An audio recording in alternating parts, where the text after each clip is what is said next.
Good morning प्यारे बच्चों। आज क्लास 7th की सोशल साइंस की ज्योग्राफी की वर्कशीट नंबर 2 करेंगे। डेट है 9 अप्रैल। तो आज का जो टॉपिक है वो इन्वायरमेंट रिलेटेड है। जो मेन सब टॉपिक है हमारा वो लिथोस्फेयर है। लिथोस्फेयर के बारे में पढ़ेंगे।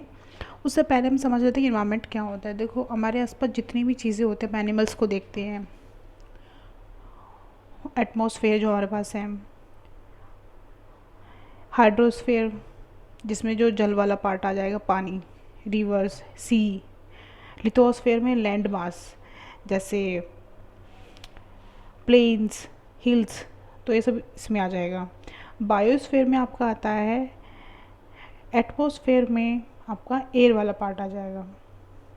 तो लेकिन जो बायोस्फेयर में, इसमें आप लिथोस्फेयर, एटमॉस्फेयर, हाइड्रोस्फेयर तीनों को अगर इंक्लूड कर दें तो बनेगा आपका बायोस्फेयर। तो ये किसका सब पार्ट है? ये नेचुरल इन्वायरमेंट का। अपने आसपास इन्वायरमेंट में जो भी आप चीज़ देखते हो वो हर एक पार्ट है। अपने आसपास जो भी चीज़ आपको दिख रही है वो सारे पार्ट है नेचुरल इन्वायरमेंट के। तो लेकिन आज का जो सब टॉपिक है वो है लिथोस्फेयर। तो लिथोस्फेयर क्या होता है? जो हमारी अर्थ है उसके ऊपर की जो सॉलिड क्रस्ट है, जो लेयर है, वो लिथोस्फेयर का ही पार्ट है। जब उसको अंदर ड्रिल करेंगे तो नीचे रॉक्स निकलनी शुरू हो जाती है, मिनरल्स निकलते हैं। लेकिन जो ऊपर वाली जो लेयर होती है वो सॉइल से कवर्ड होती है। अभी अर्थ है, ये सॉइल से कवर्ड होती है ऊपर वाली। थोड़ा नीचे जाएंगे तो वहाँ पे रॉक्स और मिनरल्स हमें मिलेंगे। तो ये सारे जो पार्ट है ये सब लिथोस्फेयर की पार्ट होते हैं। तो lithosphere is the solid crust, the heart of layer of earth. It is made up of rocks, minerals and it is covered by a thin layer of soil. तो नीचे जो है रॉक्स होती हैं, मिनरल्स होते हैं, लेकिन उसकी जो कवरिंग होती है वो किससे होती है? सॉइल से।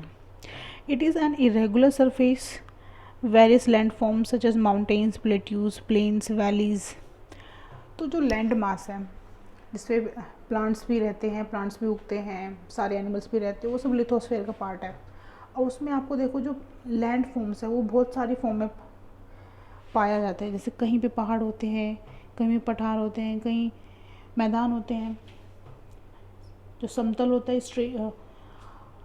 जहाँ ऊंचा नीचा नहीं होता, मैदान होते हैं। जैसे दिल्ली में लोग रहते हैं, यहाँ पे क्या है? फ्लैट ज़मीन, तो ये मैदानी पार्ट आ जाएगा, प्लेन्स। और हिली एरियाज़ हैं। तो ये सब, ये सारे जो है ना, ये सब लैंड फॉर्म जो भी एग्जिस्ट करती है वो सब लिथोस्फेयर का ही पार्ट है। तो land forms are found over the continents, also on the ocean floors. अब ऊपर का तो हमें दिखता है कि सब कॉन्टिनेंट्स में जो भी चीज़ें हमें दिख रही हैं, प्लेट्यूज, हिल्स, वो सब लैंड लिथोस्फेयर का पार्ट है। लेकिन जब ओशियन के फ्लोर पे हम जाएंगे, समुद्र के नीचे तली में जाएंगे, तो वहाँ पे भी पानी भी तो किसी न किसी चीज़ पर टिका हुआ है। तो वहाँ पे भी हमें हिली पोर्शन दिखते हैं, प्लेट्यूज टाइप की स्ट्रक्चर दिखती है। तो वो वाला पार्ट भी आता है आपका लिथोस्फेयर में। तो lithosphere is the domain that provides us, क्या प्रोवाइड्स कराते हैं? फॉरेस्ट, वो भी लैंड पे ही होता है, ग्रासलैंड्स एंड फॉर ग्रेजिंग। जो एनिमल्स होते हैं उनको ग्रेजिंग करने, खाने के लिए जो ग्रासलैंड होती है वो कहाँ पे होती है? ज़मीन पे ही होती हैं। तो ये सारे किसका पार्ट है? लिथोस्फेयर का। For agriculture and human settlement, इंसान कहाँ पे रहते हैं? लैंड पे ही रहते हैं। और खेती बाड़ी कहाँ करते हैं? एग्रीकल्चर कहाँ करते हैं? लैंड पे करते हैं। तो जो ये सब है लिथोस्फेयर हमें प्रोवाइड कराता है। It is also source of mineral wealth. अब जब इसको हम ड्रिल करेंगे, इसका खनन करेंगे, नीचे से खोदेंगे, तो हमें क्या मिलेगा? बहुत सारे मिनरल्स, मेटल्स, सब कहाँ से मिलती हैं? उसको हमें ड्रिल करने पड़ता है, तो वहाँ से लिथोस्फेयर से हमें ये सब चीज़ें मिलती हैं। तो लिथोस्फेयर जो भी बहुत ही इंपॉर्टेंट पार्ट है इन्वायरमेंट का। कुछ क्वेश्चन है इससे रिलेटेड, इसमें जो वर्ड्स हैं वो जम्बल्ड है, उसको हम सही करके हमें लिखना है। तो solid portion of the earth, इसको हम क्या बोलेंगे? तो पहले का आंसर हो जाएगा लिथोस्फेयर। अगर हम इसको सही करके लिखेंगे तो ये बन जाएगा लिथोस्फेयर। नेक्स्ट है the large land masses of the earth surface. तो लार्ज लैंड मास, आपको पता है इसे क्या होता है? कॉन्टिनेंट्स। एक कॉन्टिनेंट से बहुत सारे कंट्रीज़ हो सकते हैं, तो ये दूसरे का आंसर हो जाएगा, कॉन्टिनेंट्स। नेक्स्ट है huge water bodies, very easy. Oceans जो है वो ह्यूज वाटर बॉडीज़ होते हैं, तो थर्ड का आंसर हो जाएगा ओशियंस। नेक्स्ट है हाईएस्ट लैंड फॉर्म्स। अब हाईएस्ट ऊंचे ऊंचे क्या होते हैं, ऊंचे ऊंचे पहाड़ होते हैं, उनको हम क्या कहते हैं, माउंटेन्स। तो फोर्थ का आंसर हो जाएगा माउंटेन्स।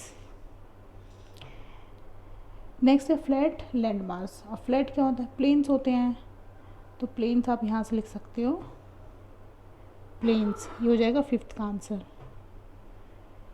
नेक्स्ट है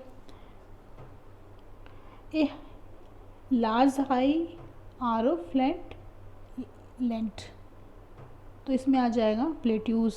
देखो पहाड़ भी ऊंचे होते हैं, जो हिल्स होती हैं वो भी ऊंचे होते हैं, और जो प्लेट्यूज़ होते हैं वो भी ऊंचे होते हैं, लेकिन प्लेट्यू इतने ज़्यादा ऊंचे नहीं होते पहाड़ों की तरह, लेकिन वो जो प्लेन्स होते हैं उससे थोड़े ऊंचे होते हैं, और वो फ्लैट ही रहते हैं, प्लेन्स की तरह ही रहते हैं। एक तरह से आप ऐसा समझ लो कि हाईएस्ट किसी हाई पे छोटे छोटे प्लेन्स का पाया जाना, उसको हम प्लेट्यूज़ कहेंगे। तो इसका आंसर हो जाएगा प्लेट्यूज़ 6 का। नेक्स्ट है seventh, area between range of hills. अब हिल्स के बीच में जो स्पेस होता है उसको हम कहते हैं वैलीज़। तो 7 का आंसर हो जाएगा वैली। Thank you.